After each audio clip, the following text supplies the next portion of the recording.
Hello, my student friends. I am Datta Baburao Hapse, Principal, Maharashtra Computer Typing and Shorthand Institute, Sonai, giving you dictation. English shorthand 120 words per minute. Start. Para. Even while we deal with our present problems and difficulties, we cannot lose sight of the future. We cannot afford to be light-hearted. We must continue our efforts. We must find new ways of doing things better than in the past, and we must seek new resources in continue with this performance in the future. This is a task in which your contribution can be a significant one. Para. A brief description on the fourth plan has already been prepared. In a way, this description is essentially an invitation to central ministries, state government, private industries, and others to submit or prepare more detailed programs and projects, as well as to work our supporting policy measures so that a draft plan could be prepared and presented to the country for discussion and comment.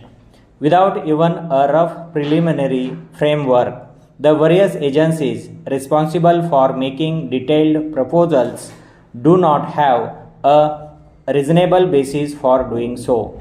At this stage, therefore, the numbers and propositions and targets in the description on the plan should not be looked upon as representing final or fully considered views and decisions.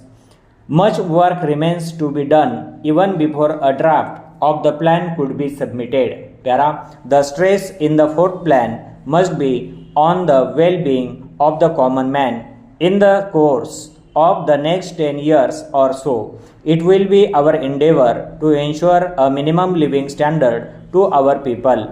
In the realization of this objective, the private sector will necessarily have to play an important role in as much as the consumer industries, including agriculture, fall almost within the scope of the private sector.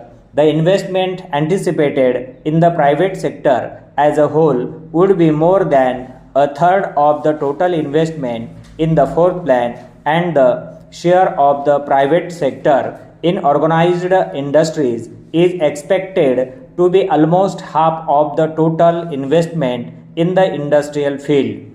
Such a large investment program presents a challenge to provide enterprise which has to press into service all its cleverness to tap investable funds from all possible sources.